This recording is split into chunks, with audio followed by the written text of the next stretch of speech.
Je suis Fabien, je suis en charge d'un programme de sensibilisation à l'entrepreneuriat porté par Paris & Co, qui est l'agence de développement économique et d'innovation de Paris.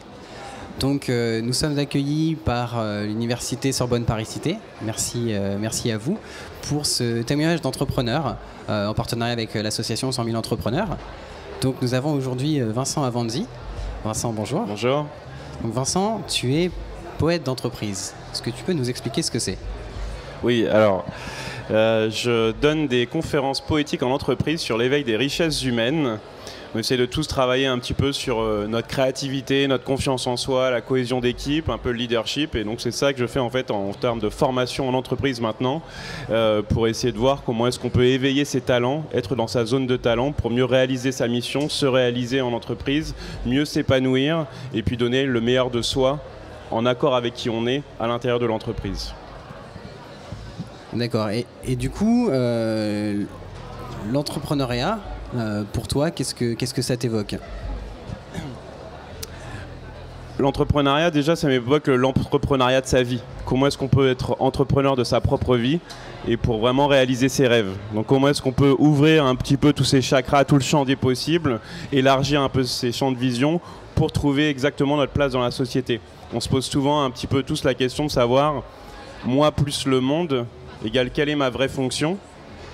Et c'est justement une équation qui est très difficile à répondre. Comment est-ce qu'on peut mettre au service de la société un petit peu tous ses talents, tous ses cadeaux, tous ses dons pour à la fois se réaliser et à la fois être utile à la société.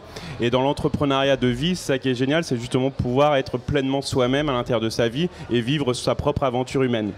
Et après, à partir de là, quand on a trouvé un objectif qu'on veut avoir comme horizon, c'est comment est-ce qu'on transforme sur un paradigme un petit peu commercial, sous un format de business, c'est-à-dire qu'il y a une entreprise qui est viable, avec une activité, marchande ou pas, ça peut être une association, ça peut être une entreprise, ça peut être n'importe quel type de structure. Et donc c'est vraiment en fait ce qu'on a envie de faire, quel impact pour la société on a envie d'avoir, quel type de vie on a envie d'avoir, et donc après se lancer en fait dans l'aventure. Et c'est pour ça justement quand on est étudiant, c'est bien de commencer, c'est une première expérience entrepreneuriale quand on est jeune, parce qu'on fait toujours des erreurs, quel que soit notre parcours, et c'est toutes ces expériences-là qui vont nous amener plein d'apprentissages pour l'avenir. Et sachant que la route de soi, ça ne se fait pas en un jour, et donc c'est bien justement d'explorer des choses différentes. C'est-à-dire que c'est aussi bien en fait à un moment donné d'être salarié d'une entreprise pour apprendre en fait des techniques de management, des compétences en interne, et ensuite les utiliser après soi dans son entreprise. Mais aussi quand on est étudiant, c'est bien de lancer sa première entreprise, si on a une année césure par exemple pour le faire, parce que justement en fait on est déjà à l'intérieur d'un cadre où on a un réseau d'étudiants qui pourraient se lancer avec nous. On n'a pas encore besoin forcément de grands conforts de vie, donc de grandes dépenses. On n'a pas de famille à charge, etc. Donc on a une liberté d'action. Et c'est une bonne première expérience aussi d'utiliser cette énergie de la jeunesse-là pour voler de ses propres ailes. Alors, on sent qu'il y a une approche un peu originale de l'entrepreneuriat, d'entreprendre. Est-ce que tu peux nous expliquer un petit peu ton parcours et comment tu en es arrivé là? Alors moi, je suis diplômé d'une école de commerce, suite à quoi en fait, j'ai travaillé pendant 5 ans chez Microsoft. Et ensuite, je suis parti créer deux startups dans le web, sur 2 business models différents avec 4 associés. Et à partir de là, on a fermé une des boîtes, on en a vendu une autre. Et je suis parti faire un tour du monde pour essayer sur le côté développement personnel, comment est-ce qu'on peut trouver sa voie en explorant différentes voies différentes, mais à la fois des voies intérieures, des voies extérieures, qu'on se connaisse un petit peu au titre émotionnel, mental, physique, et voir un petit peu ce qui nous correspond vraiment, ce qu'on appelle les colibris, comment est-ce qu'on peut faire sa part de colibri, c'est-à-dire être un peu utile à son échelle dans le monde et puis aussi de se réaliser soi. Et en fait, moi, au travers de ces voyages-là, c'est justement là, en essayant de connecter ses dons, comme le dit Steve Jobs, comment est-ce qu'on peut être dans cette zone de talent. Moi, c'était la réunion de ma passion pour la poésie depuis une dizaine d'années.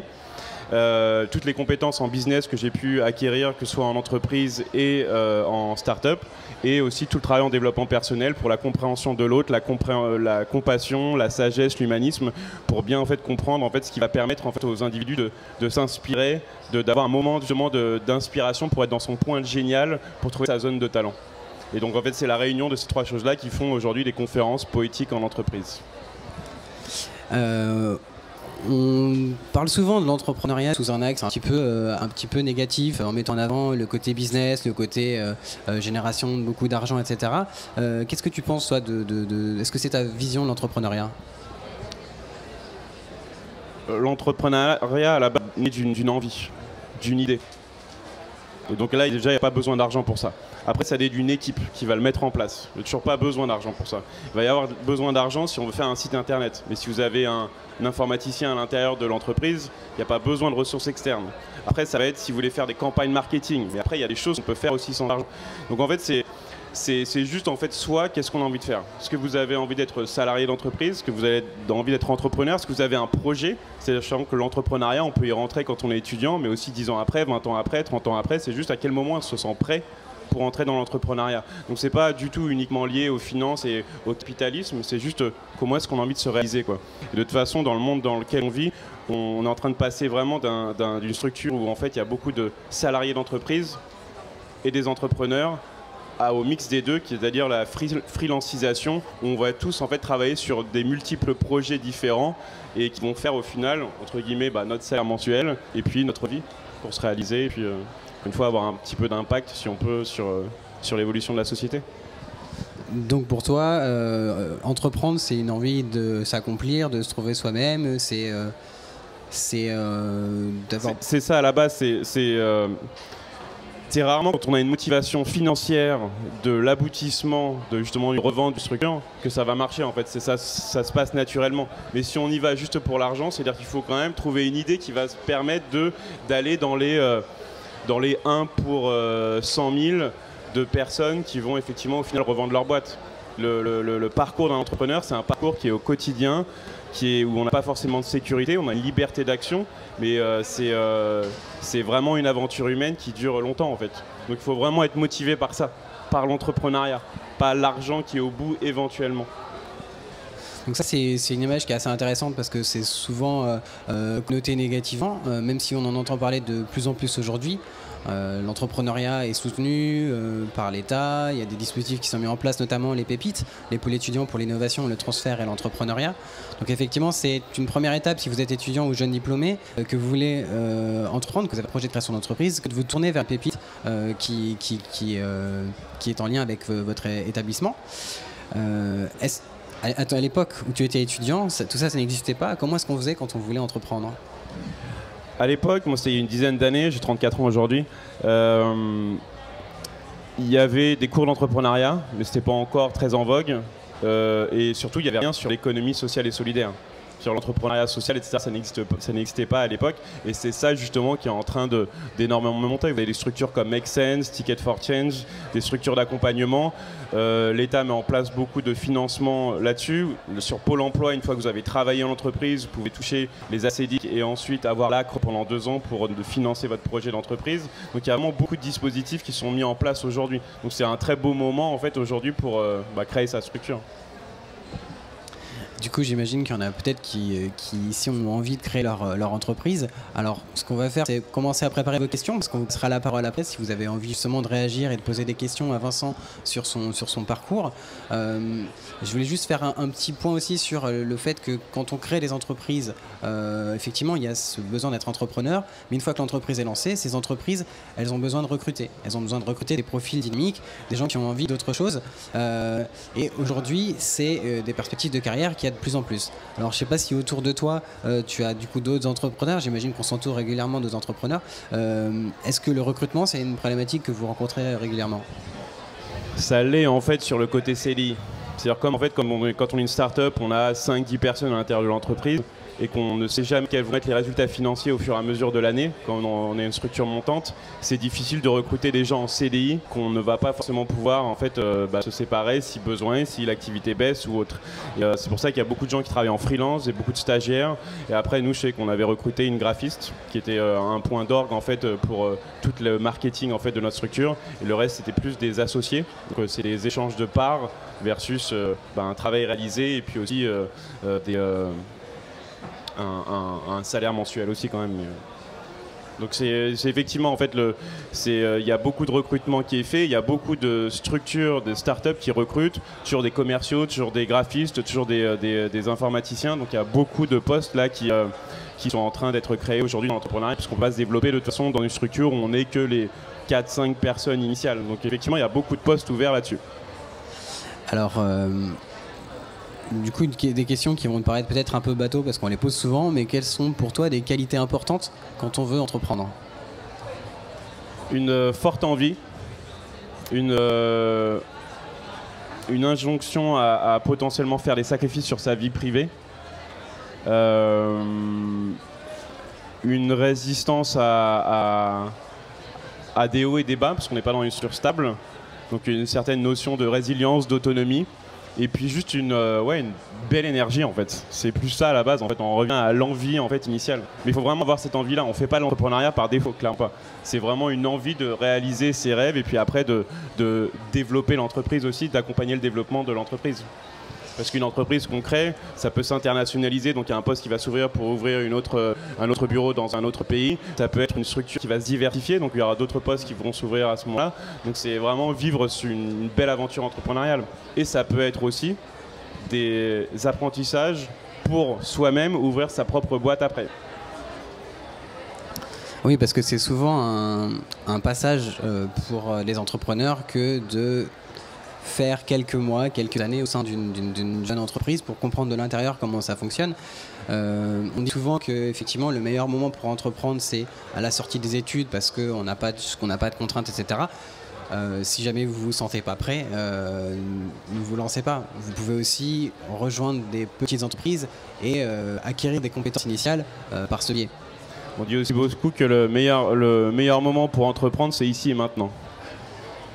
C'est-à-dire le moment présent en fait, quand on a envie de le faire. Alors du coup c'est une bonne transition pour vous passer un petit peu la parole. Est-ce qu'il y a quelqu'un qui veut poser une première question? Ah, une question là-bas.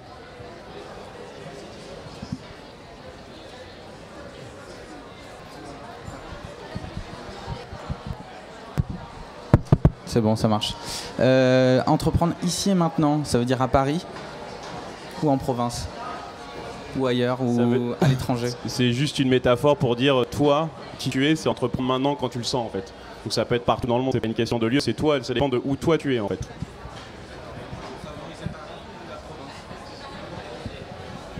Il n'y a pas de lieu, en fait ça dépend de ton business model, ça dépend de ton activité, si c'est une activité locale, régionale, si tu as besoin de réseau parisien, si tu as besoin de partir à l'étranger, ça dépend vraiment de ton activité. Tu as une activité en particulier à laquelle tu parles? Non. C'est vraiment toi en fait. Toi et puis un bon moment aussi d'entreprendre, c'est aussi quand on fait une belle rencontre. Parce qu'en fait on n'est jamais aussi fort que quand on est à plusieurs, ce qu'on appelle l'intelligence collective, et tu vas mûrir en émulation justement toutes ces nouvelles idées et puis la force des réseaux en fait de chacun. C'est ça l'avantage de Paris aussi, c'est le réseau en fait. C'est le réseau que tu as, que ce soit pour aller chercher des financements, des compétences et puis un marché en fait déjà local. Après toutes les villes sont de toute façon propices à l'entrepreneuriat. Tous les pays aussi. Est-ce que tu aurais des conseils pour travailler son réseau quand on est étudiant ou jeune diplômé? Sortir de chez soi. Aller dans tout. Typiquement, là, c'est un endroit de réseau. Parce que tu peux rencontrer des structures et des personnes qui pourraient aussi vouloir se lancer avec toi. Et après, c'est toutes les. Il y a beaucoup de sites internet qui. Start in Paris, Moonbar. Là, il y avait la soirée Youth Weekend hier au palais à la Bourse. En fait, dès que tu vois en fait, des événements réseau d'entrepreneurs, il faut y aller. Et c'est là, après, une fois que tu en as fait plein, après, il ne faut pas aller à tous, parce que c'est aussi une perte de temps. Mais en fait, si tu restes juste chez toi, c'est pas là où tu vas rencontrer du monde. Donc c'est juste être visible. Et qui plus est, quand ta boîte est lancée, justement pour avoir de nouveaux partenaires, de nouveaux clients et puis de nouveaux axes de développement.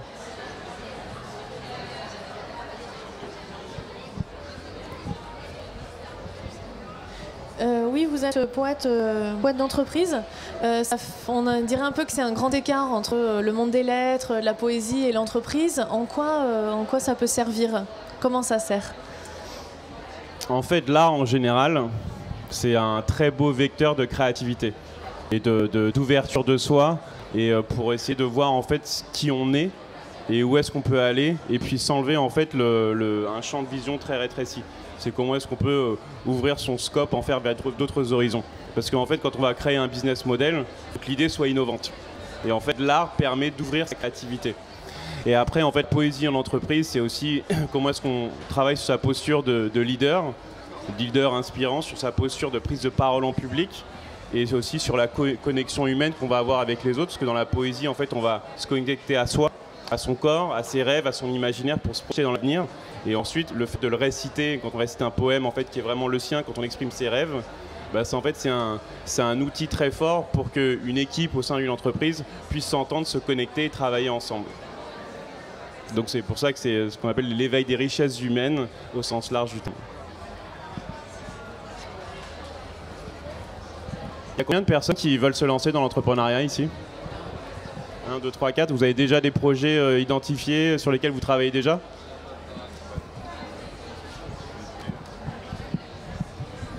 Moi, ma question, c'était par rapport aux juniors entreprises. Tu connais le mouvement ou pas? Et j'aurais voulu savoir si dans ton école de commerce, tu avais participé au sein de ta junior entreprise en fait. J'avais fait 1 ou 2 missions pour une junior entreprise et sinon moi je travaillais dans une autre association musicale notamment, mais effectivement les associations étudiantes sont un très beau lieu de découverte du monde des partenariats, de l'activité commerciale, du démarchage, et puis même de lancer une activité à partir de rien en fait. C'est une aventure humaine, c'est juste le statut juridique qui change. Donc c'est une très très belle première expérience justement. Et une autre question par rapport à tes associés, tu as dit que tu avais monté une première start-up avec 4 associés. Est-ce que tu penses qu'on peut monter sa start-up tout seul, sans associés, et après recruter les personnes les plus compétentes pour nous entourer en fait? Bien sûr, il n'y a pas de timing. C'est quoi tu veux parler de ton activité ou Non, pas spécialement, mais dans un futur proche. Il n'y a pas de bon timing, mais c'est vrai que en fait, s'entourer déjà d'une première personne, ça permet vraiment de passer le déclic, déjà de ne pas avoir peur de se lancer tout seul. Et puis c'est comme quand on est sur scène, c'est bien d'être accompagné aussi. Vous êtes 2 en fait, donc toute la pression n'est pas sur toi, mais sur plusieurs personnes. Et puis après, c'est l'émulation en fait des idées que tu peux avoir avec une autre personne. Après, il n'y a pas de moment entre guillemets pour rencontrer des gens. Ça va se faire. Et de la même façon, à l'inverse, si tu lances ton activité, tu vas commencer à en parler, donc ça va intéresser des gens. Et il y a des gens qui vont venir te voir, et tu vas rencontrer des gens via ce biais-là aussi. Donc tout est possible, ça dépend de toi en fait, toi ta posture personnelle par rapport à l'entrepreneuriat. Si tu es chaud pour te lancer, vas-y, sans prendre beaucoup de risques à côté. C'est pour ça que c'est bien au début d'avoir quand même une activité, soit salariée, soit étudiante, comme ça tu prends sur ton temps libre, et puis après ça grandit quand ça grandit.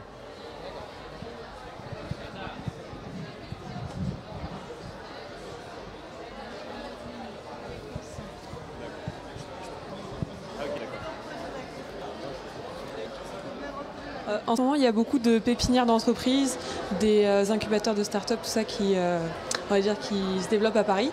Qu'est-ce que vous en pensez? Est-ce que vous pensez que c'est une bonne solution? Et qu'est-ce que vous recommanderiez en termes d'approche pour quelqu'un qui est absolument extérieur à tout ça et qui souhaite rejoindre ce genre de structure? On parlait tout à l'heure du réseau.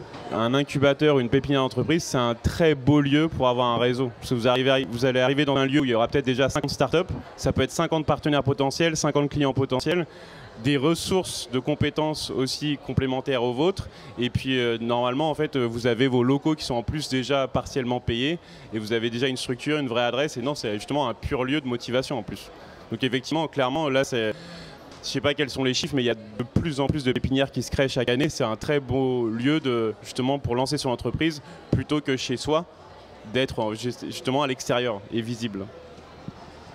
Ouais, alors au niveau de Paris, il y a effectivement une quarantaine d'incubateurs, ou en tout cas incubateurs accélérateurs. C'est vrai, ils sont tous les jours. Donc, ces structures sont très inégales. Il faut vraiment regarder, comme c'est quelque chose qui n'est pas normé, l'apport est très très différent. L'entrepreneuriat, on en parle beaucoup, à tel point que c'est devenu aussi un business. Il y a des entrepreneurs qui sont créés un business d'entrepreneuriat. Donc du coup, il va y avoir des gens qui cherchent à effectivement développer et à trouver un moyen de rentabiliser. Sachant qu'aujourd'hui, quand on est sur des phases très très amont, c'est-à-dire qu'on est autour de l'idée, autour du projet, c'est quelque chose qui est très difficilement rentable. Donc ce que j'ai tendance à dire, c'est que si vous êtes à des stades assez peu avancés de votre projet, appuyez-vous plutôt sur des incubateurs ou des structures qui sont financées par du public. On a cité les pépites tout à l'heure.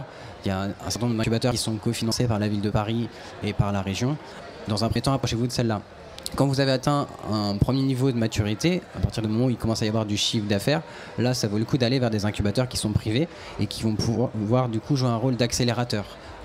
Parce que du coup, dans une logique commerciale, le potentiel commercial de votre projet sera évalué. Et eux, ils sauront quels risques ils prennent à vous accompagner. Donc en fait, il faut déjà qu'il y ait un chiffre d'affaires qui soit réalisé pour pouvoir se tourner vers ce genre de structure. Je pensais pas que c'était le cas. Je croyais que ça nous aidait à nous développer en amont. C'est ce que je dis, il y a plusieurs niveaux de pépinière, d'incubateur. Une pépinière, en général, il faut que l'entreprise existe. Parce que c'est simplement de la mutualisation de lieux et de ressources. Les incubateurs, en général, il y a un programme d'accompagnement derrière, mais suivant les types d'incubateurs, ils vont accompagner à différents stades de maturité de l'entreprise. Les incubateurs privés, en général, ils veulent qu'il y ait déjà du chiffre d'affaires, parce qu'ils veulent prendre moins de risques dans l'accompagnement. Alors que les incubateurs publics ou les structures type Pépite vont prendre des projets un peu plus largement. À partir du moment où effectivement il y a votre produit, votre service répond à un besoin, voilà, vous allez pouvoir être accompagné. Mais voilà, c'est ça qu'il faut bien regarder quand on se rapproche d'un incubateur, c'est quelles sont les conditions, et conditions d'entrée, conditions de sortie.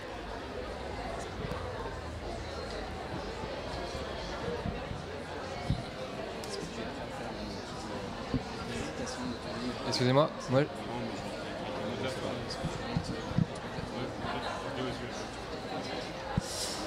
Il y a encore une dernière question. Ouais. Est-ce que tu conseilles, par rapport à son idée, si tu as une idée innovante, de faire un brevet ou faire une enveloppe pour protéger ton idée, ou quand t'en parles, en fait, tu peux te la faire piquer aussi. Donc, qu'est-ce que t'en penses? Qu'est-ce que tu conseilles pour protéger ton idée et pouvoir développer ensuite ta startup sans qu'on te la pique, par exemple, ou ton associé s'en aille avec?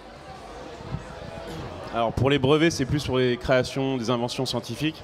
Après, quand tu as vraiment une idée, si tu la gardes pour toi, tu vas avoir du mal à l'exploiter, à l'approfondir. Donc c'est bien d'avoir quelques personnes de confiance autour de toi, voire expertes, sur lesquelles tu vas pouvoir échanger, mais aussi de confiance effectivement pour pas trop livrer en fait ton idée, ton plan d'action trop rapidement.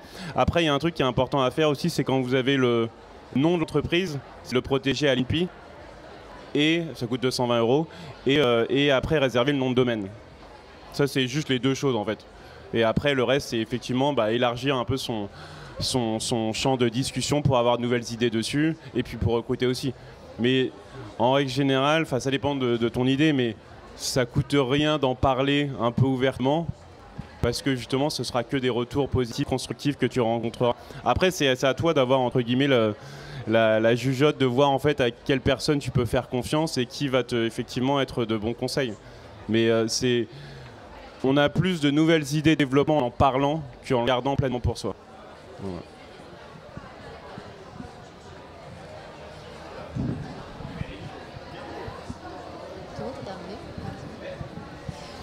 Bonjour.